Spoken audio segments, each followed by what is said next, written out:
Friday. I got my regular guest, Emily Lopez, and I got two new people on today. I got Jeff from York, Pennsylvania, and Hold It with PM Jen. So, morning, everyone. Good morning. Well, good morning from the East Coast. Yeah, I think we're all in the morning right now. Currently, it's 5:45 a.m. for me, but that works. But so Jen, Jeff wanted us to connect. I've been following you on YouTube, your channel, and everything. But maybe quickly introduce yourself to my audience and where you're at and what do you do.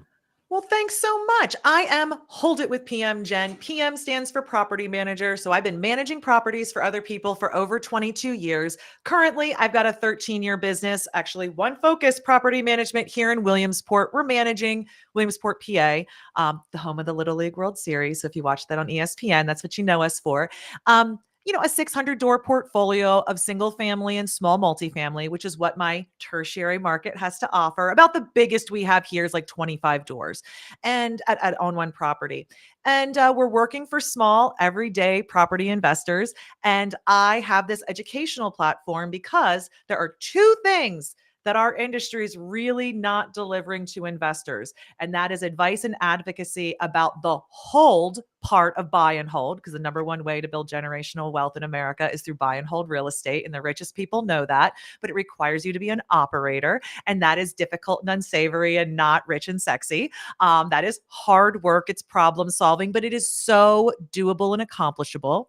The second thing the real estate industry isn't dealing up is ladies talking to the industry or ladies talking in lady language with their lady faces. And I don't mean to say that the advice that I'm giving is any different, but I have my face, my voice, and the values I hold dear come through in the way I talk. And I often find women find us unrepresented in the way we approach our investments.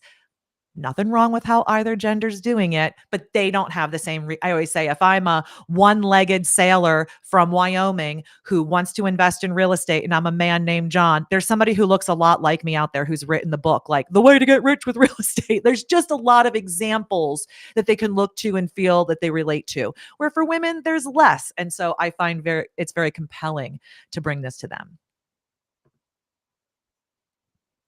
Sorry, I was just sharing your channel. So if you folks want to connect with Jen, also there is her YouTube channel in the chat, also Emily's and then Jeff's YouTube channel.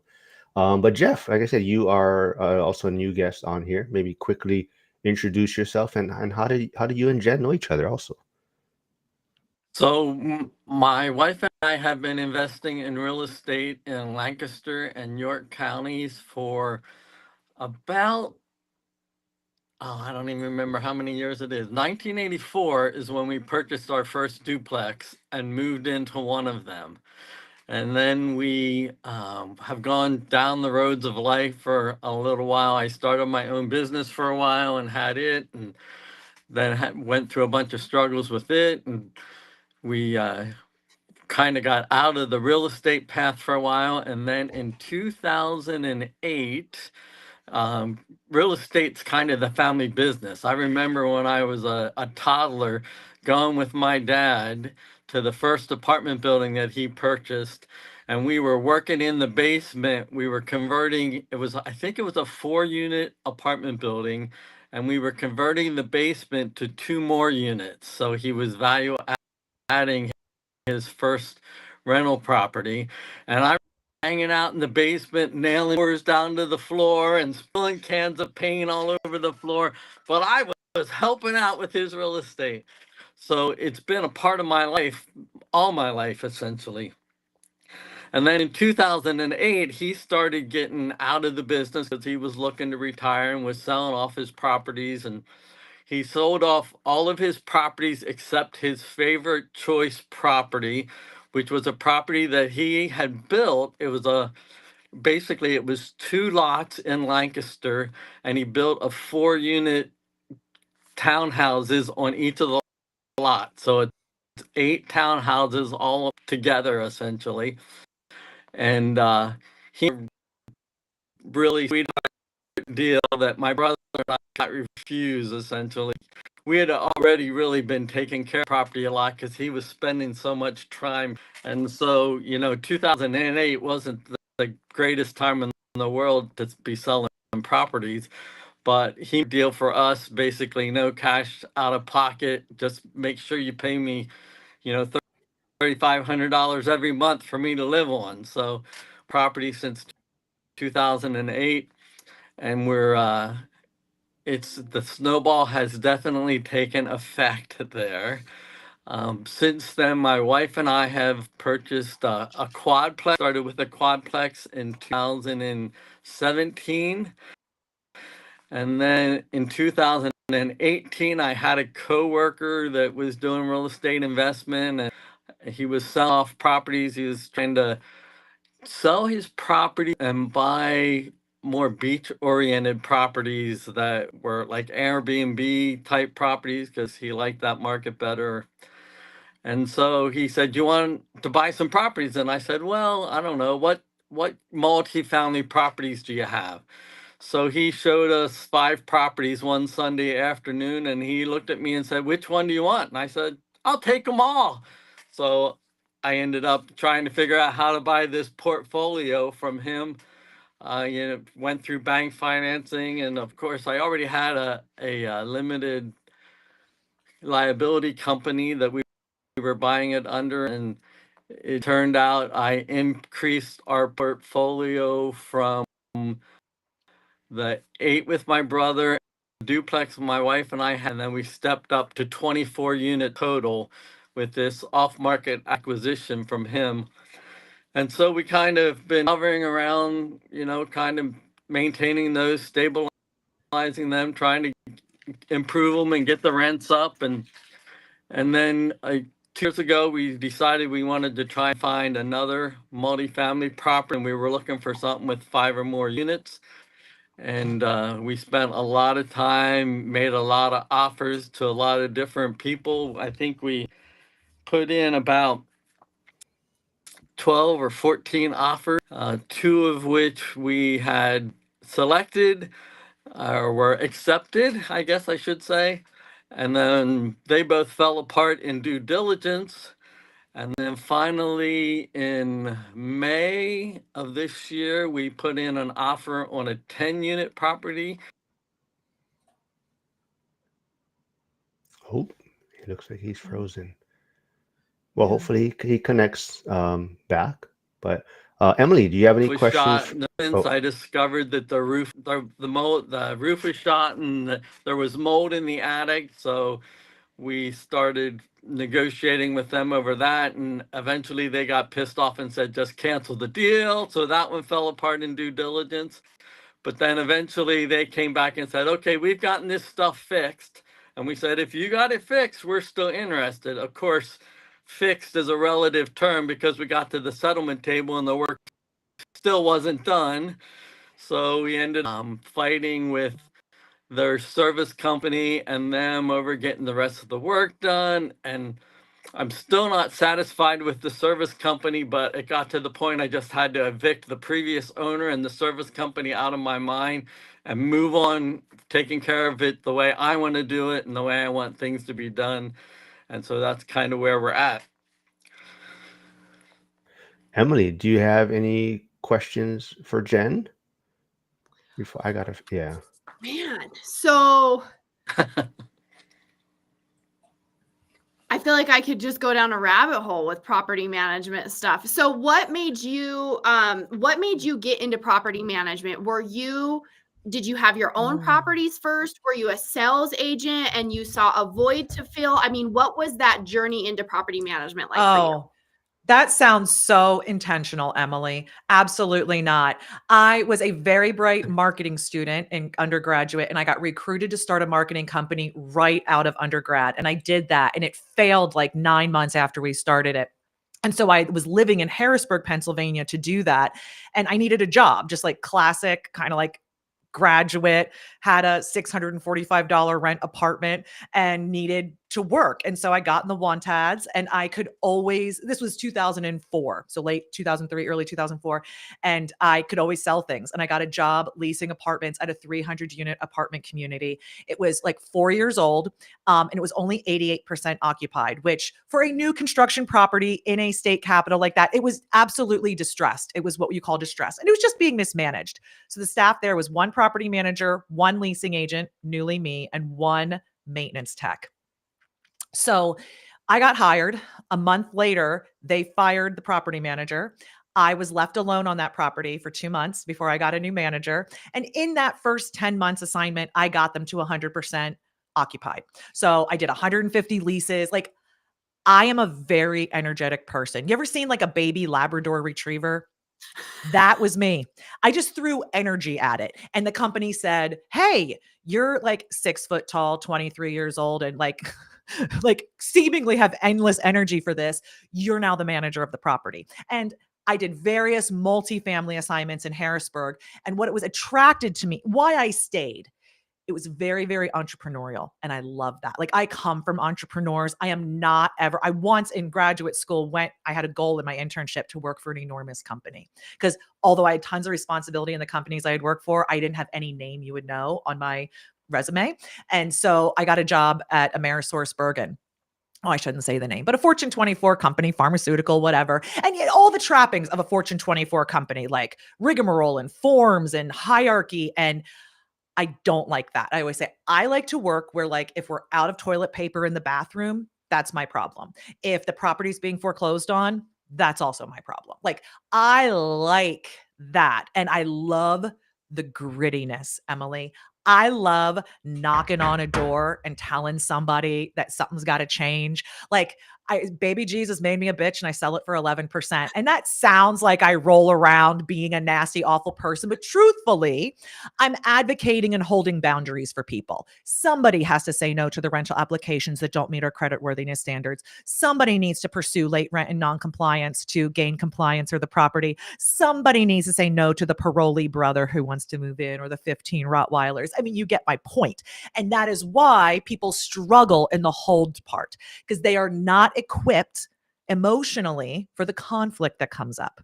And when they are, they often mishandle it. And that's when we see the chest beating, and I just tell them, and blah, blah, blah, blah. And I talk like that here on these things, and I talk powerfully. Know that me and my company, we're big, we're bad, but we are empathetic, and we are reasonable, and we are legal, but we don't stop. So that is what attracted me to it. And I'm probably still in it because I moved away from multifamily and I moved to this community where I started this business, and I work for people just like Jeff and his wife. Like, they would represent one of our larger clients at 25 doors. And so I love serving real people. I say, I don't get out of bed to make rich men richer. I just don't. Like, and believe me, when you can make money with real estate, the offers come in. I've had to say no to rich men, but but I don't have big needs. I live in a modest house. I have my investments. I live a great life. I don't want for anything. And I don't idealize rich people. I idealize financially free people who are building protection for them and theirs with their wealth. So I'm obsessed with generational wealth, so that my children, my grandchildren, Jeff's children and family, they're never going to be subject to an abusive boss or an abusive spouse, because there is financial security within their family to provide for them. And when I talk about generational wealth, I talk about the ability to provide for that. Now, my family's a great example. That first assignment I had, that 300 doors, the guy who owned it was crazy. He was crazy. And to run 300 doors with 3 people is crazy. And then they built 80 more. There was no new staff. I had to cry to the president of my company to get a golf cart, that kind of stuff. And I was, my young 20s. And I remember I sat down and I told my boss, I don't know where I got off, but I said, well, I won't use the real word. I said, I don't have FU money. I don't have a big bank account with a big, huge balance. I'm exactly what you know me to be, a young woman here starting her career. But at the time, I lived in a house that my parents owned and I paid them rent. I said, my parents are my landlords. I'm smart. I can feed myself. I do not need to take this. And I got switched to another property away from that owner. They didn't fire me. And I acted like that. Same thing when it was time. I had a business partner early on in this business. And when it came time for me to buy them out, I had to go to the bank and I didn't have enough money. So I had to go to the bank and property management companies are not drowning in collateral. We are just a couple of desks and computers and key boxes. And so I needed collateral. My parents' real estate portfolio served as as some of the collateral for that buyout. Now, listen, there's nothing abusive about this situation, but it could have been. And that generational wealth created through real estate in my family created that opportunity for me. So I really like to talk this like real life generational wealth thing that the Dumbachs have found, the Rulins family has found, and I hope for you and yours that you found through real estate. Well, we got a lot of people tuning in right now in the chat. So there Oh. is Emily's YouTube channel, Jen's and Jeff's. So go jump over there. Please subscribe. But you have Joe V, who is in Wisconsin. But he says, "Can I work with Jen instead of the PM company I work for?" So if Wow. Is there a problem maybe with his PM company he's working for? This is a big burnout industry. You have to treat your team. Listen, it's systems, it's processes, it's resources. We do a lot of things here to make it palatable. Half day Fridays, free drinks and snacks, but that's because this job sucks. Like sometimes there's a dead dog in the basement. Sometimes there's like, well, a dead person in an apartment. It's gritty. It's gritty. And there are people who love that, but even when you love it, it can be too much. And so, yeah, we do a lot of things. Today's going to be half day Friday, man. Noon o'clock, long noon, weekend for I every like it. noon. We're done. Yeah, we do 4.5 days essentially work, and that is awesome. So Cody Evers, who's also in Wisconsin, said, "Come over to Wisconsin, open up a business." I think he's saying property management company. But so Emily's in Wyoming and she's killing it there, but she's also looking to possibly invest out of state in another market. Like, how would you help someone looking to invest out of state if they approached you and needed you as a Yeah. property management company? Yeah, and we get that, right? Because I make a lot of video content and I'm out there and I'm sassy and people get attracted to that. So I wrote a playbook for my market. So if you go to holditwithpmgen.com, click on playbook. It's free. You just have to give me your email. You can unsubscribe. I'm really not bad. I write humorous stuff. Good picks. Anyway, yeah, it's the 2025 No Bull S playbook because I cuss all the time. No BS playbook for buy and hold in North Central PA. And I talk a lot about the opportunity here, the economic drivers, and about some of the average market facts. So just quick about North Central PA. Average multifamily property per unit price, $65,000. Average cap rate, 11%. Average days on market in 24. This is 24 figures, 11 days. But the median, 54. Why? Well, you got zombies on there. You still have realtors doing a lot of those. This sold in 5 hours. F you, it didn't sell in 5 hours. You had it sold dual agency before you were required to put it on. You want the points. Come on. That's one thing to know about me. I'm really down on NAR. I hope that's okay. It has to be because I hate them. I hate co-broke, the fact that they're flaunting the antitrust. Anywho, so my playbook, go to holditwithpmgen.com, get my playbook because I get people coming to me because I make this content. And then I tell you, unfortunately, I don't help you buy. So you've got to find someone to help you buy or buy off market. But if you found something in my market, you'd call me up. We'd go do a stabilization plan. You'd have a lot of confidence going into that, particularly as an out-of-town investor. You'd have a really detailed plan that said exactly what we were going to do, unit by unit, property, what you would yield. And that's how I hold my team accountable to succeeding for you. Uh-oh, Jeff's got one.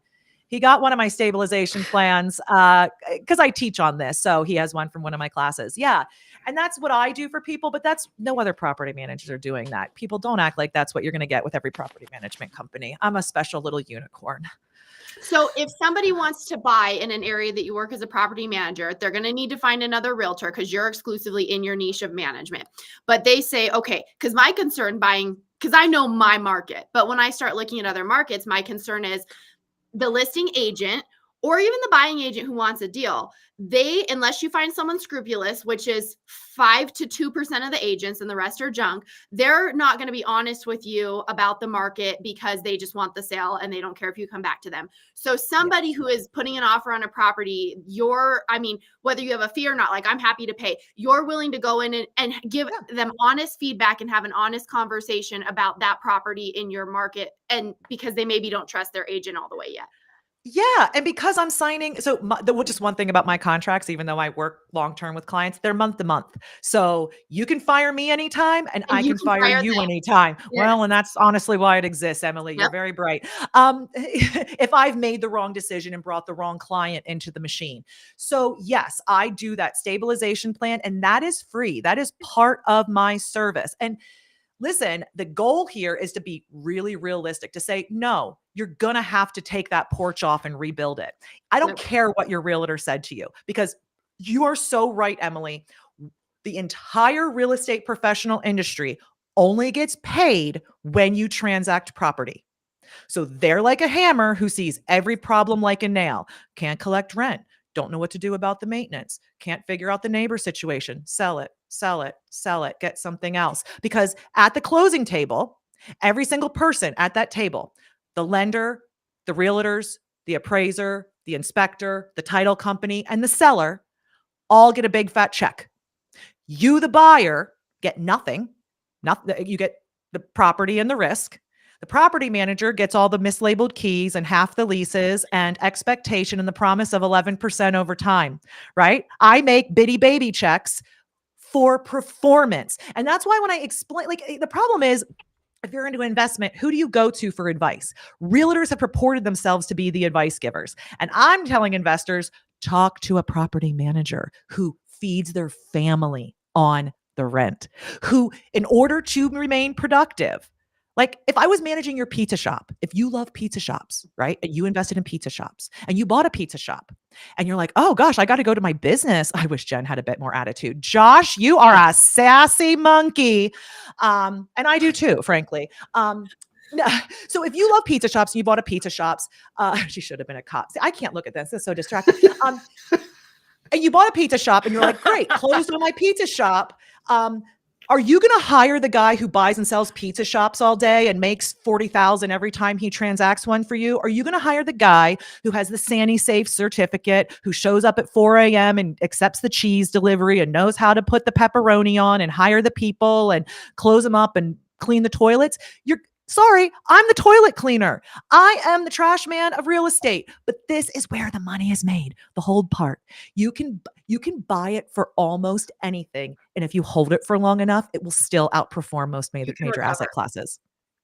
You have to hold it a long time and you have to manage it well. You know, there's a really great example of this. If you were good in real estate, like Jeff might even have a story like this. So he had a decent portfolio. And then in the early 2000s, somebody came to him with a beach property or a lake property, a vacation property. And he didn't even have to have his credit checked. He got a $500,000 loan, one of those no doc loans. And it was real easy. And he bought it, right? And then the crash happened. And all of a sudden he was underwater on that condo property, which has never happened to him in his career. He has profitable stuff. And one of two things happened.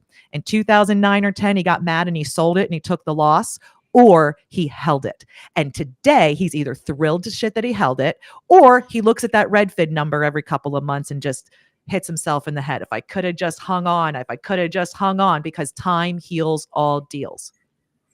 Properly Jen, run and operated.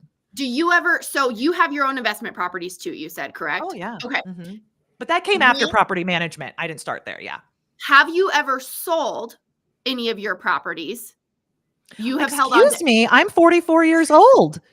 How old do you think I am? No, Only old people sell properties. No, sometimes people Whoa, 1031. hold on here. Preaching, holding on to them, which I agree with. Have you ever sold? Have you ever advised a client to sell? Maybe they're 1031ing into something else. In what situations would you encourage somebody to sell or say, yep, this is the best scenario, either for the property or maybe for the individual, for their risk tolerance? When would you advise a client or yourself to sell or exchange? Yeah. I think there's like two classic cases. One, I am financially unprepared to do what it takes to stabilize the property. Like I don't have the resources to do that, or I'm not emotionally capable of it. It's giving me an ulcer. I'm fighting with my spouse. Oh my God, get rid of it. Like, please, like, do not fight with your spouse about this. Do not have bleeding ulcers. There's other ways to make money. It has to fit your life. So those are the two things. If it's like bugging you from a stress standpoint, or that, but then don't go think like, I'm going to sell this 4-unit and go get another 4-unit and it's going to be different. No, no, no, no, no, no. Like, learn from that. Like, if you're going to, and that's normal. Young investors buy property that they often have to sell when they get serious. So they buy something with too much deferred maintenance that they're not prepared to, they think they can, but they really can't. By the way, that's where blight comes from. Just like inexperienced investor, one after the other buying these properties and just sucking a little worse and it just keeps degrading. That's where blight can come from. So I've done that. Yes, no, but personally, I am very dogmatic in I don't want to sell properties if at all possible. Trisha does have a question, and hopefully she's recovering from her broken foot, I believe. But she's in South Carolina. She's asking, what do you think about self-managing landlords getting their PMIC license? Is that for me? Yeah. I believe. Yeah. I guess I would ask Trisha, I mean, is she saying like as a way to be stronger in her personal business or to provide these services to others? And I guess I'll use the assumption she wants to provide the service to others. And in that case, I would say, yes. I mean, all states are different, whether they require a license or not. So some states, in Wyoming, I'm going to guess no property manager license. You have to have a real estate license or Okay. be a family member or an attorney or a statutory employee. Okay. So a lot like here in Pennsylvania, about the same thing. But like in Maryland, you can be a property manager with no license. You do need a license to buy and sell properties professionally, but not manage. I'm a big fan of this being a professional licensure issued by the state because this is about housing, which is critical infrastructure for the population. There is tremendous amounts of money in trust. We never talk about how much money is in trust with property managers and how easy and often it is taken or taken advantage of, either purposefully and maliciously or accidentally. And I've got stories to tell on this. And the agency relationship. What a lot of clients don't understand is like, let's say I'm Jeff's property manager and I made a decision on an application that was discriminatory in violation of the fair housing law. Who's getting sued? Me and Jeff. I did it as if I was Jeff's hand doing it. I walk into a unit and I say something, I do something. If it's wrong or there's consequences, they're not just hitting me, they're also hitting Jeff. And so I don't think investors understand. I don't think tenants understand. They don't. They think of the things that they can imagine and not everything else. So I'm a big fan of licensure, but beyond licensure, I want external triple tie out trust accounting done on these trust accounts. So I want my trust accounts, and I have two. I have one with owner's money where the rent comes and goes, and I got one with tenant's money with the security deposits. I have other accounts with my money and whatever. Those two are other people's money. First of all, they have to truly be trust accounts. Because if I do a big, bad, terrible thing and the government seizes my accounts, whose money is that? It would get released to you eventually, wouldn't it? But it would take some time. So you have to have true trust accounts and we have to have somebody, and the government is the one who protects the consumers like this. I need those reports going in saying, yes, One Focus has compliant trust accounts again in November 2025, December. And I'm fighting for that. Some states have that. Pennsylvania doesn't. And I think this is something that would come through education to the public about just the way this works, just the nature of the risk. So just to follow up, I believe Trisha is saying keeping all options open. I would need one to manage my parents' rentals. I would check on that because some states, and I don't know about your state, but if you're a family member, you can. So I would just double check on that. Now in Pennsylvania, there is no exception for family members. You would have Really? to be a W-2 employee of the owner. And then I'm even told that there's like a limit to like 5 that you could have, right? Because what you have is these big developers that have hundreds of employees and they don't have licensed staff in their leasing offices and things like that. And what I'm being told in Pennsylvania by our legal representation is no, that there is kind of a limit to that extension of power of doing licensed activities on behalf of the owner. Okay. Yeah. So Joe is a former police officer, and since I'm a firefighter, we have this back and forth. But Joe doesn't pay attention very well. So maybe Jen, you can say again what area you're in. You're in Pennsylvania, but you're not Pittsburgh, right? So he's asking if you're my PM, but maybe you can. clarify where you're at. No, I don't work for Marc. I'm in North Central PA. So between Philly and Pittsburgh, there's this juicy red center of this, blue border state. And I'm right in the middle of that in Williamsport, about an hour or so south of the New York border. What we're known for right now, Little League World Series. And we in Williamsport are the headquarters of the fracking industry on the Marcellus Shale. So when they started fracking here, because New York banned it, really it should be up in like Binghamton. We got that business down here. And somebody was asking how I know Jeff. I know Jeff because I bounce around these meetups all over Pennsylvania. I did a speaking tour, and Jeff is dedicated to going out. And we got to know each other because he's a buy and hold guy, and he relates to this. Like, I appreciate when a guy who's done this since the 80s says, you're onto something. Because I've only been doing it 20 years. He's been doing it 20 more years than me. And so I respect She it. just aged you, Jeff, by saying the 80s. I did math. Nah. I didn't reveal it. I did math. He also said that when he did his introduction. So she just Okay. All right. Steve, the accidental landlord, is asking, any tips for tenant screening in Class C duplexes to reduce risk? Is that for me again? Yeah. Oh, yeah. You're the property manager here. So I am. Yeah. Anytime you're tenant screening, you develop the process and you follow it every single time. Investors, you guys are lazy. So you've had your fourth showing. They were clean. You kind of maybe had, they go to the same church as your mom, something. You go to the same barber shop. You find something to relate on and you convince yourself, I don't need to do it. They've got a nice car. They've got a nice job, whatever. And you shortcut your process. And I'm here to tell you, you never shortcut your process. I've got a client I can't sign on for 3 months because they can't come up with their operating agreement. They're a fire department with a property they need me to manage. I will not until I can validate their ownership. Now, of course, they own this property. I know they do. But I will not shortcut my process, whether that's checking IDs, credit scores, whatever. So I always tell people, listen, my process is public and on my website, onefocuspm.com. Go there. Look at my application instructions. It shows how I score things. So like, a credit score results in this many points and da-da-da-da-da. And if you get 6 or more points, you're approved and da-da-da-da-da. That's one way to do it that is really well adjusted to my market and my A and B product type. If you have a C product type, you're going to have a standard and you're going to stick to it. And that's the best advice I can give. You are validating everything. So we're doing credit checks. Credit score is the most indicative of tenant outcomes. And I was not raised that way in the industry. I had to do my own study like 3 years ago with Bucknell on my own data to realize. And so now I have a minimum credit score of 600. I don't take anything under 600. And guess what? My minimal bad debt shrunk. So I'm very happy with that. Landlord history, very important.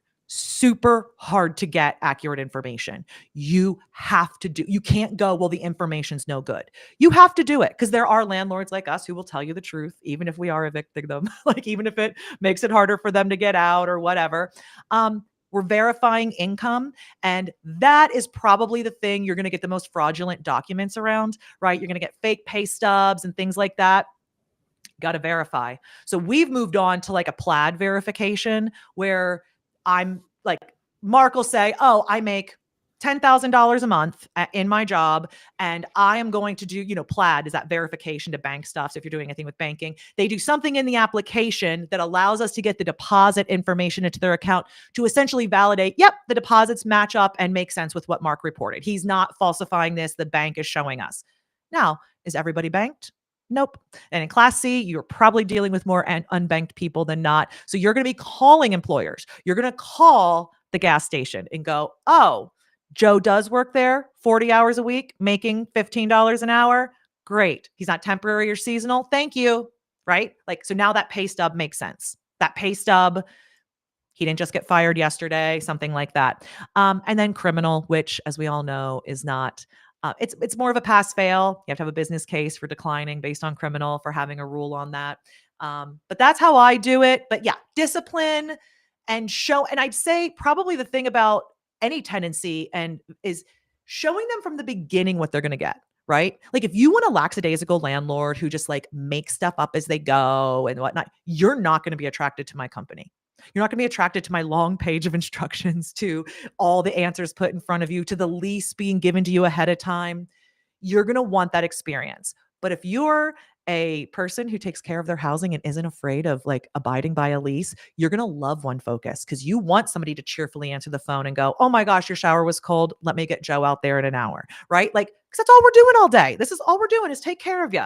Right? And I got to keep my Google rating up because I'm trying to find tenants for 600 apartments. I can't be a bad landlord. So I just love how much like my business reinforces the behavior. Like the incentives are aligned in my perspective. So I did put, like I said, Emily is streaming, Jen is streaming, so their YouTube channels are in the chat. Also Jeff, so you can jump over there, go subscribe if you haven't followed them yet, and then make some comments on their algorithm to help out their channels right now. I believe Jen was at like 90 something on her YouTube side, so we can Oh, get I her to know. 100 maybe. I But had 1,300 on my One Focus page. I used to do everything on the One Focus page. In the beginning of this year, I moved it over. And I just make videos and I don't know how to post them. Like I don't know how to like put descriptions and stuff. So I'm going to hire an expert this year, I think, in 26 to help me grow this. You're doing great. I mean, you have all this oh, activity. But you're so regular. You're so yeah. committed to Well, this. Yeah. I'm happy that you folks come on. If not, it'd just be me sitting here. So I'm glad that you folks, and I'm glad Jeff wanted us to connect. But there was a question. Oh, this is from Flavio coming from Emily's page, I believe. Where did it go? So maybe Jeff or Emily could. What do you folks think about break-even properties? Okay, I want the property manager to go first, and Oh, then okay. from there. I will. I'll tell you. What do Robert. I think? I think a lot of successful investments are break even if you're only looking at the cash flow return on a property. So, why is real estate so much more productive and holding it is the number one way to build generational wealth? Well, I call it the 5-way payday, right? So, buy and hold real estate pays us in 5 ways, and one of them is cash flow, right? So, I've got revenue minus expenses, and hopefully there's a little cheddar left over I put in my pocket. But often in the first years of an investment, you are even or negative because there's 4 other ways this property is paying you, right? Okay. So we've got appreciation, right? It gains in value on average, average market's 2.5%, at least here in my Nowheresville. Then you get leverage, right? I'm making money on the bank's money. So we can't forget our gain in principal that we're getting over there on the mortgage if we're properly leveraged. Then we're saving on our taxes. So if we're setting this up properly, the losses that, at least on paper, that we're taking on this property are counting against other income because we're depreciating and doing things like this. And the last way it pays us is there's nothing better at keeping up with inflation than buy and hold real estate. Not one thing. And us millennials act like this is the first time the economy has ever seen inflation. We literally forgot what high yield savings accounts were from the early 2000s. So we have to readjust our expectations and where money needs to be in an inflationary environment. And that is why I am like, I get really mad when people call me and go, "I don't know how you get the numbers work on all this." And I'm like, yeah, because if you think it's going to send you a $500 check every month, you're nuts. And if that's what you're expecting, it's incredibly naive. These are complex, investments that yield beyond other opportunities on the whole and over time, but it's not immediate. And I find way too many people fixated on, well, right now, my AI boys. So if you're in software development, you're calling me, you're mid-career, you're literally my age, you're mid-40s going, I have $500,000 to $700,000 in my 401k. I'm going to have no job in 3 years. I need you to turn this into a job.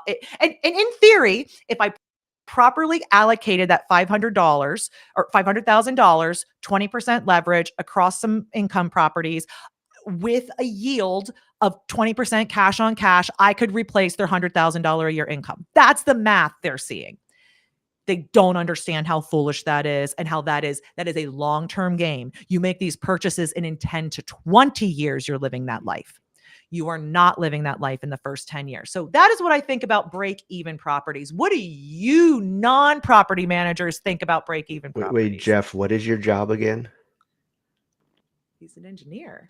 So I'm not a fan of break-even properties. To be fair, when I'm doing a property analysis or deal analysis, I include, unlike some investors and especially new investors, include a management fee, even though we manage, and I include a vacancy fee, and I try and make sure and I get all of the different tenant expenses and property taxes and all the utilities, right?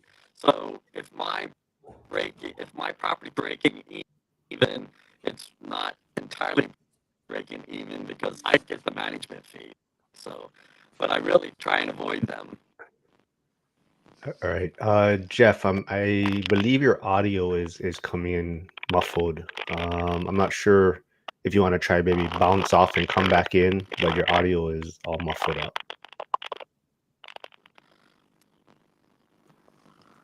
Emily, can you hear me? Or am I coming in? Okay. No, Did I you? can hear you. Okay. Did you? Yeah, Jeff's is crackling. Okay. Emily, did you have any thoughts on break-even properties? So I feel like a lot of expectations are different from people that got into the real estate market before 2019, whether it's realtors, property managers, investors, and people that were in it before that. Because even in my brokerage, I'll have agents come to me and go, "What am I doing wrong? Why is this?" Well, you're spoiled because, and I don't mean this in a mean way, but because you started in 2019, 2020, 21, 2022, 2023, 2024. Everything sold easy, everything rented easy, everything was just easy. And so now we're seeing as things are harder, it's not like, to me, it's like, oh, this is normal. This is back to normal. We had a false, excitable, great period, and now it's back to real estate, whether it's sales, rentals, investing, whatever. And so if you were in it before that, we're all kind of like, oh, yeah, like, this is how it was. And people that weren't are like, oh my gosh, what's going on? And so I just think it created an unrealistic expectation. I guess I'm always very careful in how I advise people because people want to get into real estate. And I think there were all these people that had all this content about quitting their jobs and being able to make a living off of real estate in just a couple years. And that was possible during that period, or if you've had it longer than that. But so if don't buy your first property and then just break even because unless you have another job where you have a good income where you can save up that down payment for the next one, like you just have to be tactical. So I want to be really careful in how I'm advising people, but I have bought properties. I've said this in other streams we've done where I have broken even because I was familiar enough with the ebbs and flows of the market. And I was an expert in my market where I lived, where I knew that property was going to go up in value, but also the rents were going to go up too. So because I had another job and could even make that payment without that being rented, was comfortable with that decision. You just have to be educated. You have to have reserves because you can't break even if you don't have the money if that furnace goes out to replace the furnace or to replace the roof or whatever. So yeah, long-term buy and hold, you're going to be fine. Every market over 10 years, you're going to be okay. But if you can't afford, if anything comes up to fix it, you just have to be smart. Don't buy your first one with every dollar you have and put yourself in that position. But if you have a handful of properties and one is going to be no cash flow, look at your portfolio as a whole. Or like when we were buying, I never was like, I'm not going to have my normal job where I get paid every month. So if I can just park this money over here, because the thing that people forget is, like, I look at our rentals like retirement. And so if somebody if I have a rental that makes $1,500 a month, or if I have 6 rentals that make $1,500 a month, I can't afford to put 6 times 1,500 in a bank account or my retirement account every month. But my renter's paying that for me. And all I've paid is the 25% down plus the repairs as they come up. They're contributing an amount of money as your portfolio grows that you could never contribute by paying down your mortgage balance for you, even if it doesn't appreciate at all, and they just paid your house off for you over 20, 30 years. How huge of a contribution is that there's no way, unless you're like a surgeon or, whatever, that you would have been able to contribute. So that's kind of my thoughts on it. But you have to have reserves and be educated. Don't just fly by the seat of your pants. You make so many good points, Emily. And you said, I don't want to be mean. And I do kind of want to be mean. I talk about how guys tell me, I just can't make the numbers work on anything with this interest rate. Like, this interest rate environment is not high. This is actually low normal. This is low normal. And if you can't make money on a property with a 7% loan, you're not good enough. You need to go home. I say my dog could make money on a 3% mortgage. You weren't clever. You weren't smart. You see what I mean when I say mean? I need people to hear that, though. I need to wake them up, because especially young people are really fixated with getting rich quick. And I'm out there selling the complete opposite. What Emily said, I am preparing for retirement. I am buying an asset today, expecting nothing of it today. In fact, I'm going to keep putting in. The last day Emily puts money into her property is not closing day. She will keep investing in this. This is an ongoing investment that will ongoing reward you.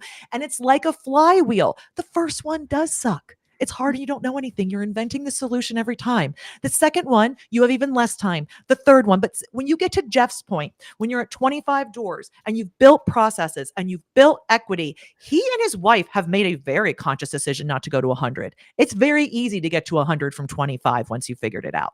Like they did not stop because they couldn't. They stopped because they created the life they want. I'm guessing, Jeff, I'm assuming based on what I know from you, you've created the life you want, marked it off. So yeah, 3% loans are not coming back. Frame all the ones you got in 2020 and 21 and tell your grandchildren, because they're going to be like, are you crazy, grandma? Yeah. I can't believe I didn't buy more. Before we get into some more of the comments, Jen shared a link, and you have been showing these a lot. I've seen them on Facebook, a lot of your Yeah. content. So what is this link actually going to take people to? Oh my gosh, it takes you to my showcase, which is my investor gift guide. So I'm just making stuff for like the people, for the Jeffs out there. So nobody has made like a holiday shopping list for investors. And I just took all the things that I think are super cool that solve problems, like stinking units, how to get a lockbox on a lever handle. I mean, just like really practical stuff. Books, education, my favorite stuff. It's all in there. So if you go to that link, you get hooked up with my podcast, which talks about it, and like the downloadable version. So send it to your partners, to your kids, to your parents, and be like, this is the stuff I want. I want number 10 and number 12. That's what it is. It's a little fun holiday thing. So Emily's cat's here, but I think the most recent one I saw, there was some item for pet smell or Oh yeah, odor ghost. yeah. So odor ghost, yeah. Okay, so you've smelled the unit, right? You've walked in and went, oh, this is like BO and pet urine and just like it's a funk. Odor Ghost is a solution made by Trax Corporation that you buy by the gallon. We say it takes about a quarter gallon per room, to typically room, where you would apply it kind of like 2 to 3 feet up the baseboard, on the trim, and on the flooring, you know, where the pee goes. And you spray it around and it actually will remove it. It's an enzyme based product. That's on the gift guide. Why you don't know about it? It's being distributed through flooring manufacturers.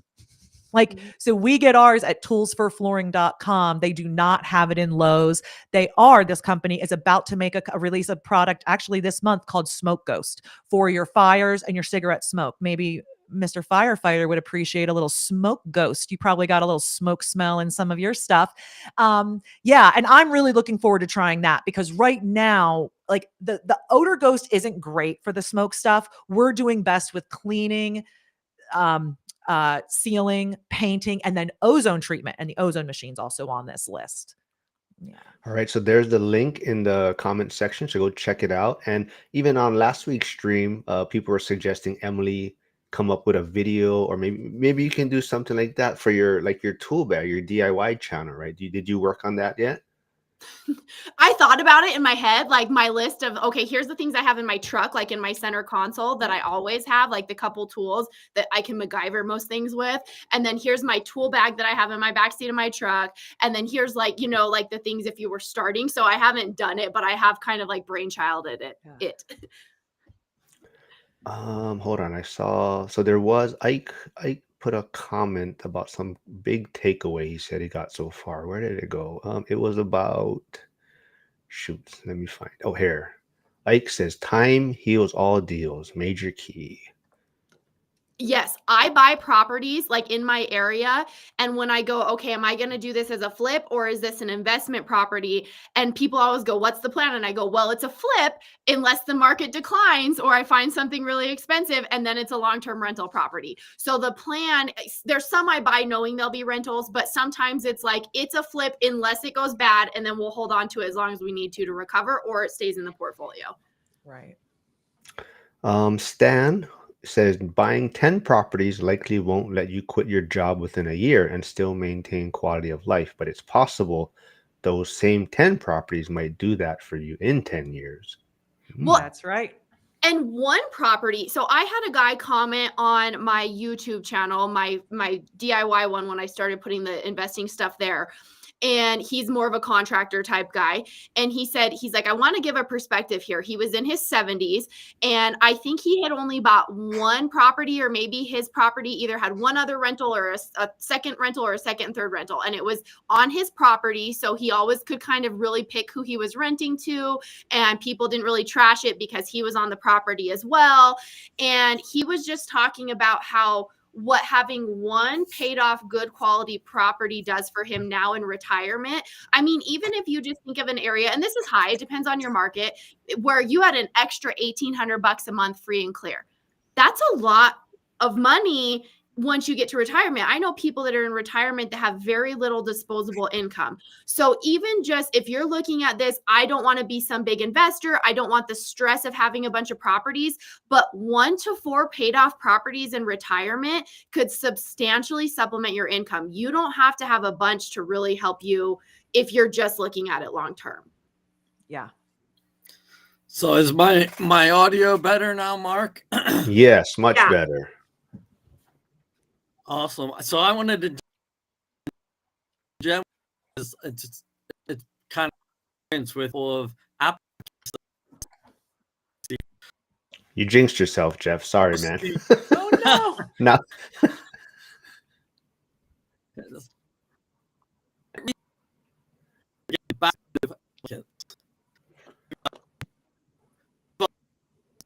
No.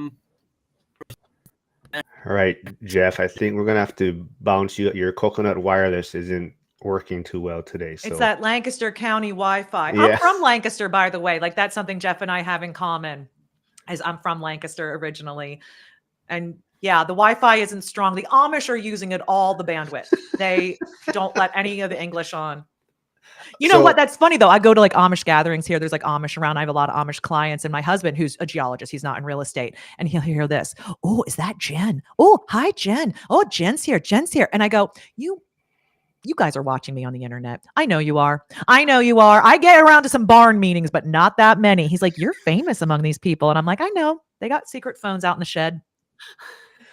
So quickly, talking about famous or what, but Yeah. I saw you had your sister on, I believe, right? You were Oh, talking yeah, about the Jessie. business, and she's more kind of maybe the hands-on side, and she was calling you like the not showstopper type of thing, right? Oh, yeah. Dinner and a show. She Yes. says, I'm the show, but you need to eat. And she's the dinner. I started this business 13 years ago, and I brought her in, like, I think 6 years ago as my BDM. She had a whole career in engineering and architecture and marketing for them. And then when I could afford it and whatnot, she moved here and I brought her in. But it turns out she's even a bigger bee than I am. So she's running the company. I am sales and business development. And I'm still here backing it up and I make a lot of decisions. But between the two of us, we're both brokers for it. And yeah, we have a great time working together and doing this. God gave me my integrator. We're the yin and the yang. And so, but we're both wicked smart and have a lot of energy for this and share values that, like, we don't argue about what to do in like a situation with a client or something. Well, she felt forced to be on that podcast with you, right? You were asking it, can she say Yeah. no to her boss? Here's the truth. She's the only one who can say no to me.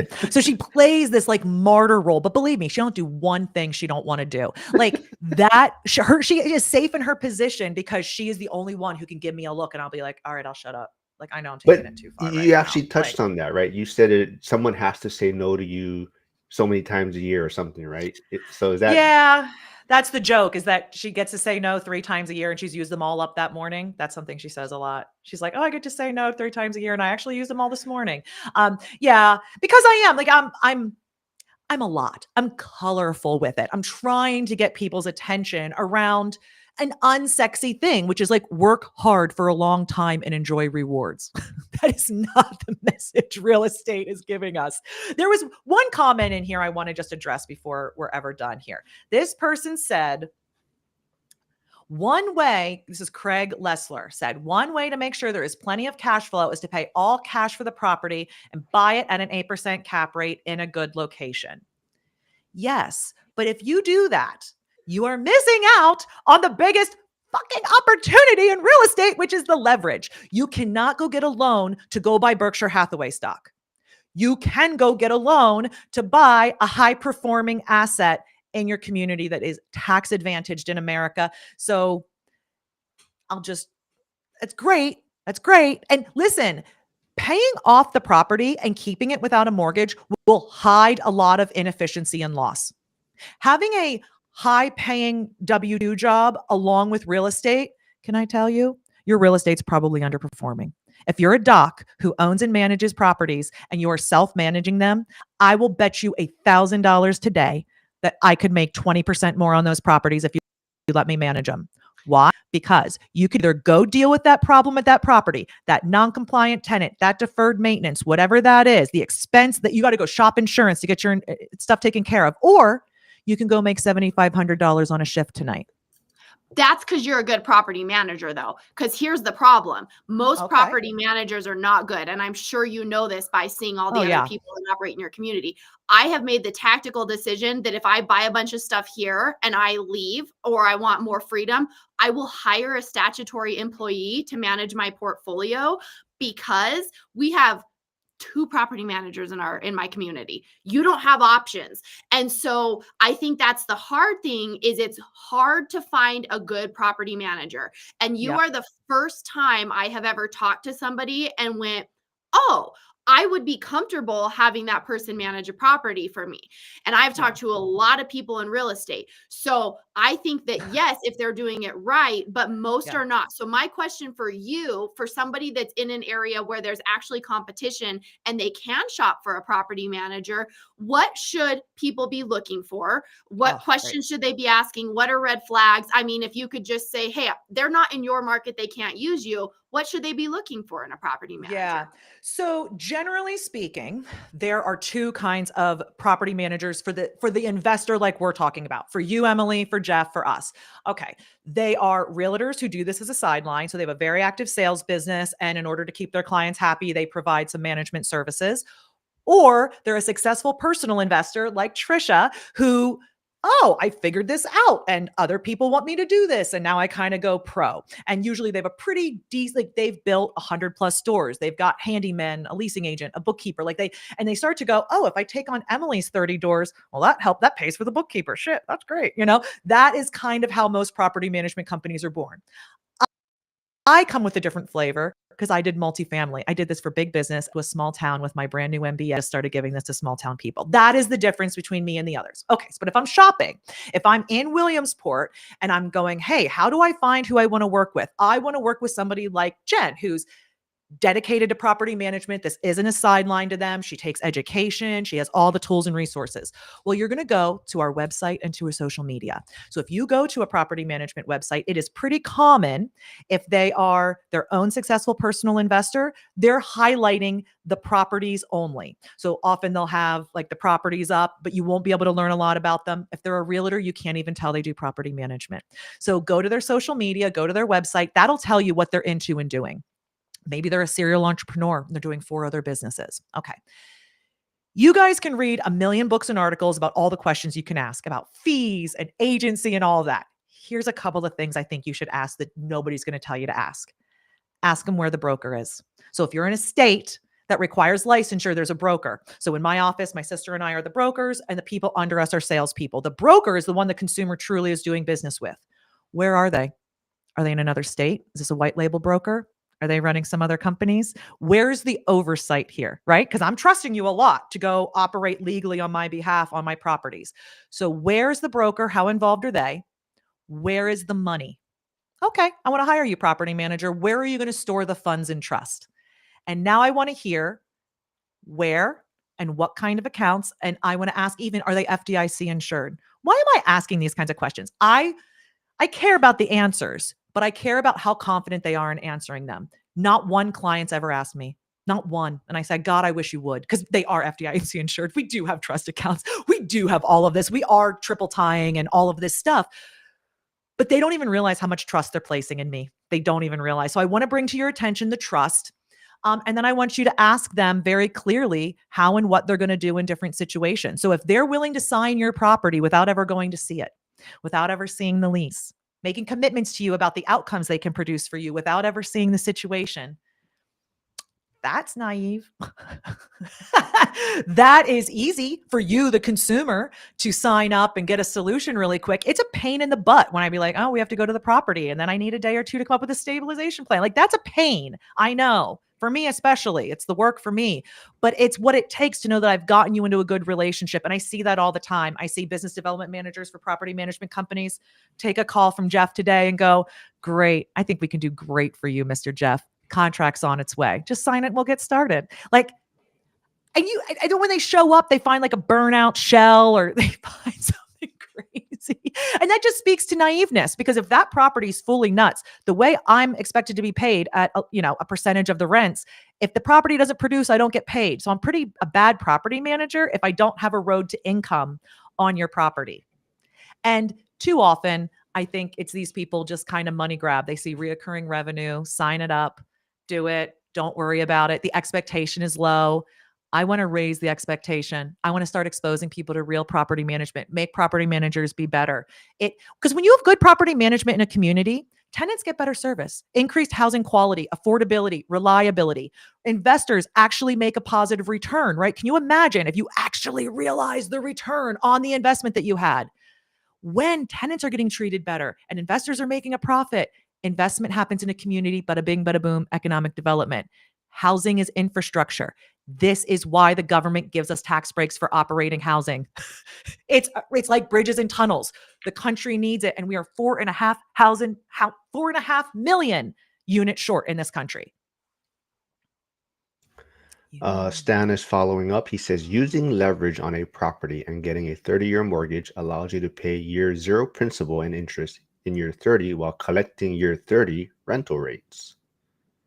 I'm going to be honest, I didn't follow that.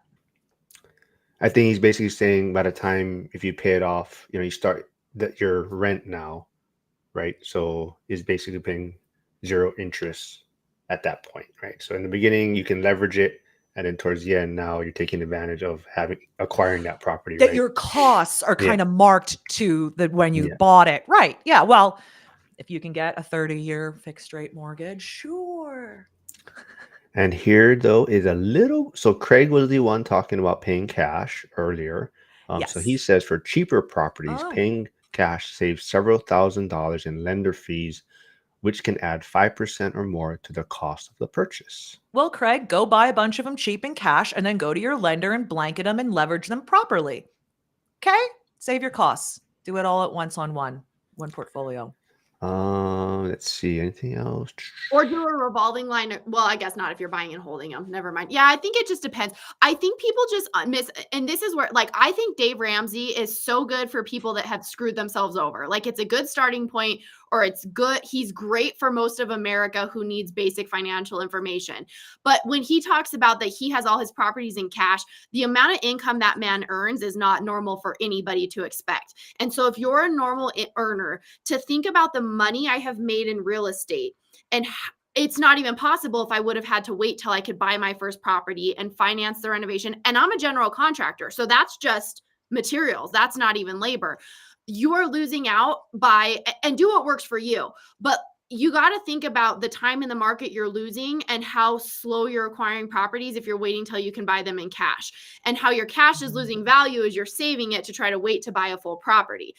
I have a client who has a bunch of investment property, and I was actually just talking to him. He's really smart. He has some businesses, so he's a high earner. He's a really hard worker, has a bunch of investment properties, and owes nothing on any of them. And because he owns his business and he renovates them, he has been able to acquire more than most people would be able to in that timeline. But also, most people are not going to work as hard as him and his wife are willing to work.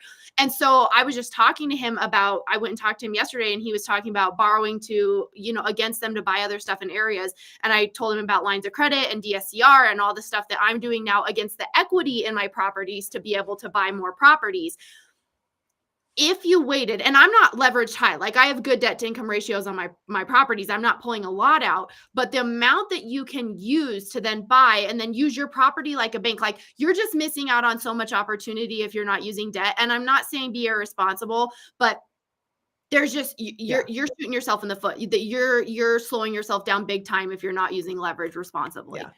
Real estate debt is not bad debt. This is not the kind of debt we need to be getting to zero in our lives, particularly if we're making money. And just a real practical standpoint, everything you said, Emily, is absolutely right. But just as a practical, normal person, for me to put that much cash into one asset all at once. And I'm not a queen of like diversifying across asset classes. To be clear, I'm almost entirely in real estate and my business. Like I have a tiny little 401k thing and an IRA that I hope to put real estate in one day. But I don't put much in it because I'm buying real estate with the cash and I'm not doing all that. So like, I have to be diversified out. If I'm a normal guy who wants to build 25 doors like Jeff over the course of my life, I should be putting into various things. And that means putting all the cash into one property that, by the way, is like one building sitting in one town. Like I just like my money to be a little bit more spread out, even though I'm the queen of like buying all in one town, one asset type. But or what if you bought one thing all in cash and that person, say you're in one of those states that is not landlord friendly, God forbid, and you bought a property and your tenant stays, they're not paying it. They've stopped paying utilities. So now you're not getting rent. You're paying the taxes. You're paying the utilities. You're waiting on the courts to let you evict them. You're in New York or California, so it's taking your years. Maybe you're doing cash for keys to get them to leave and paying them $20,000 to leave your property because that's happening in California during COVID. All your cash is in that property. It's making you no money. And it's now not cash flowing. So you can't take a line of credit off of it. Your bank's going, where's the money going? I mean, it's just so risky. I just don't like it. Yep. Josh has a great question. So, you being a property manager, you're kind of in between, right? So you have to We're middle help your managers, client. man. Yeah. Yeah. So he says, I found if PMs have poor Yelp reviews from tenants, they are decent managers. They are holding tenants accountable and it leads to poor reviews. What's your thoughts on that? I always tell people to, and luckily we're not in Yelp world. We're just in Google review world. Nobody here knows about Yelp yet in North Central PA. Okay. So if you look at my Google reviews, you will find they're interesting. And you will find some that call us criminals, snakes, all the things. And you'll see our responses. So the best advice I can give people is if you're trying to find out, is this property manager with negative reviews making responses that make sense? You go to One Focuses if you want to see what they look like. They say things like, you're right. This is what the lease said. We did our job. We held you accountable. By the way, when can we expect the $4,500 you owe the owner of the property? Right? Like, I'm a bitch. But that is what I do. And I hear constantly from owners of property, yes, I see what's going on here. I see that you're doing your job, because the job is to hold boundaries, hold standards, say no, say yes. Sometimes it's a victory lap when you get to call that tenant and go, great news, your application's beautiful. We can't wait to move you in and give you a delightful little gift bag with water and toilet paper. So that's great. That's a great day. And other times it's like, I'm sorry, your application didn't meet our standards and we're not able to proceed. What? All the things.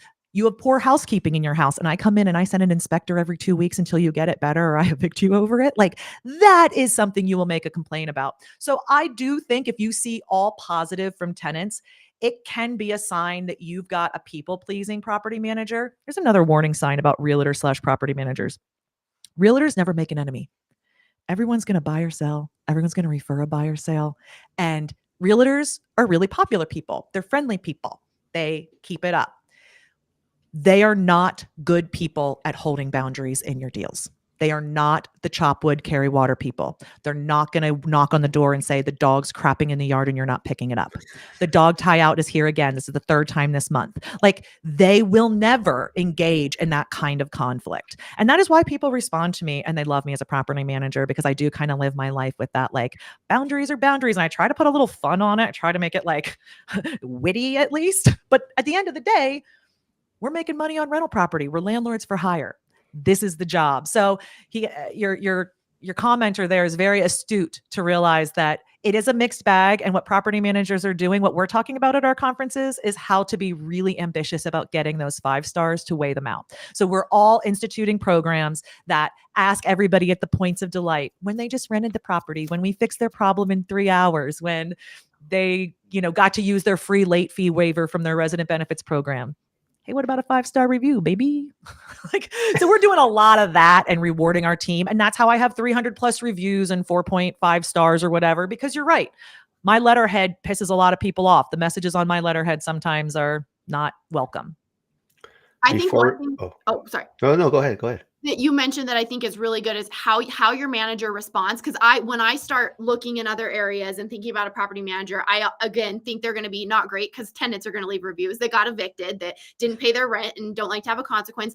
But to see how the manager responds, and this is any business. Has anybody ever gone on Google and seen somebody leave something and then the response is like some emotional raging tangent from the owner, and you're like, that was your public response to, like, even if they're wrong, like what you said was what happened, the accurate information, and a non-emotional business-minded response.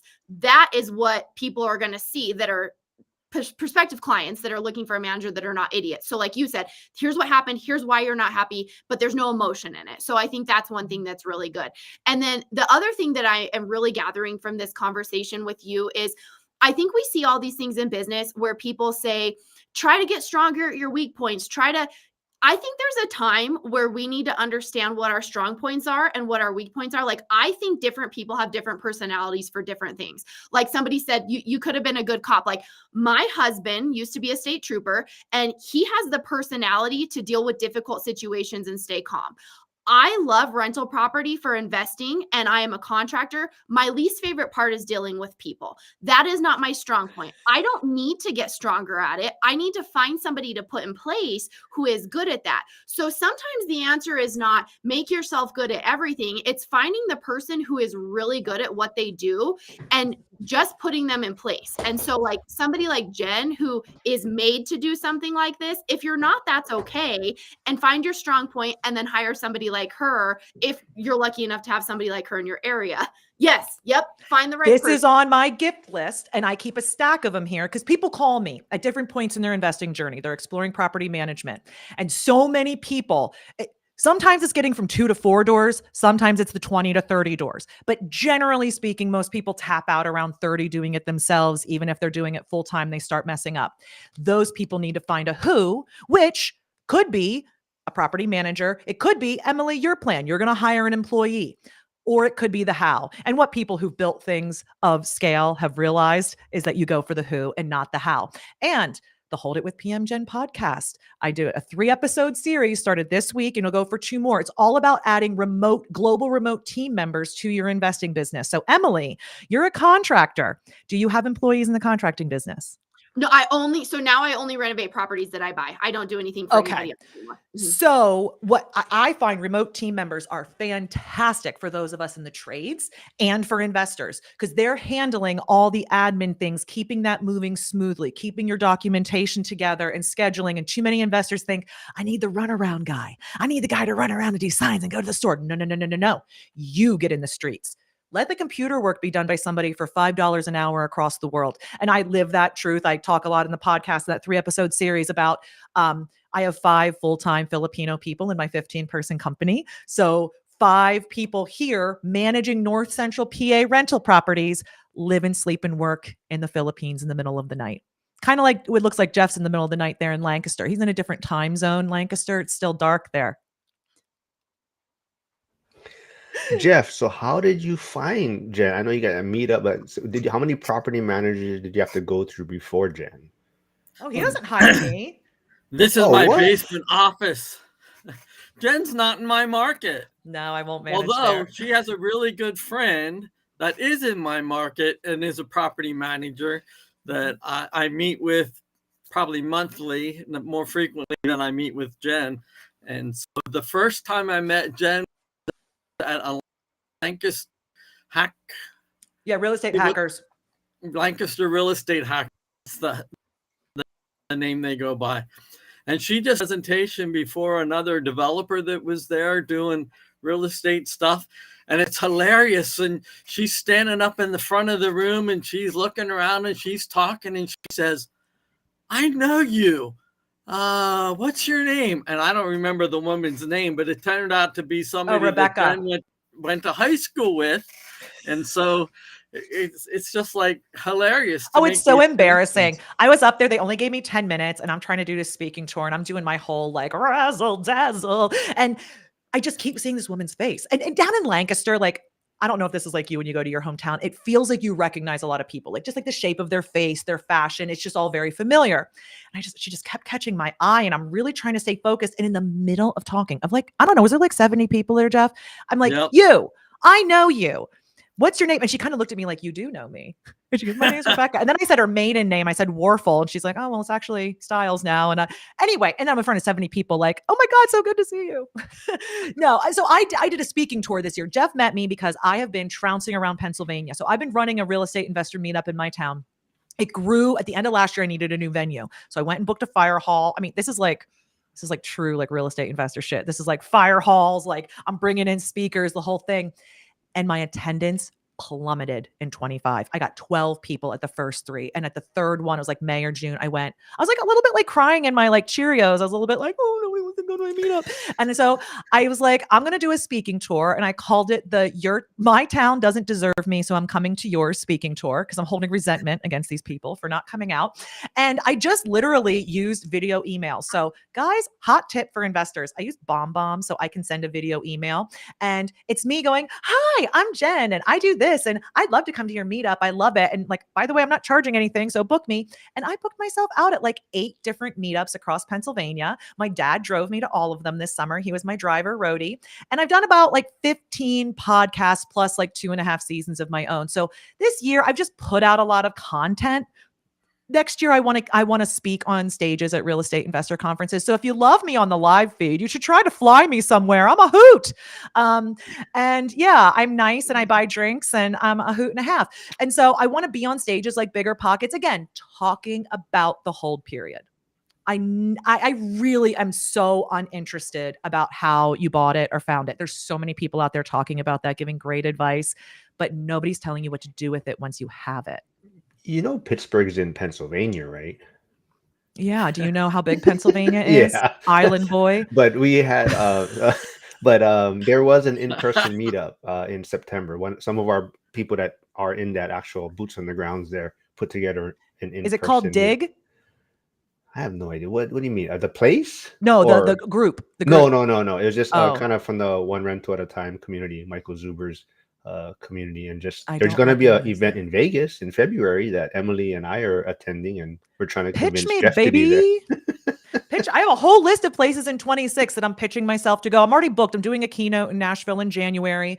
I'll be in Vegas in October, but otherwise the year's wide open. I am well known on property manager stages. I want to be in front of investors. I want to be talking to them, educating them. And like the big goal, guys, I want to be the Susie Orman of real estate, of rental real estate. What Susie did for personal finance education, particularly for women, I would like to be that face on a national platform, raising the industry, talking about these issues and how they can really work. So that's the big goal. I don't think CNBC is bringing on mouthy broads from central Pennsylvania. So I'm going to do something on YouTube like this. I'd love to see a reality show about my industry, really showing people like, what does it take to make $1,500 a month on a property? Like, it's not just sitting there and cashing the check and calling the plumber once every couple of months. Like, it's properly done. It's so much more.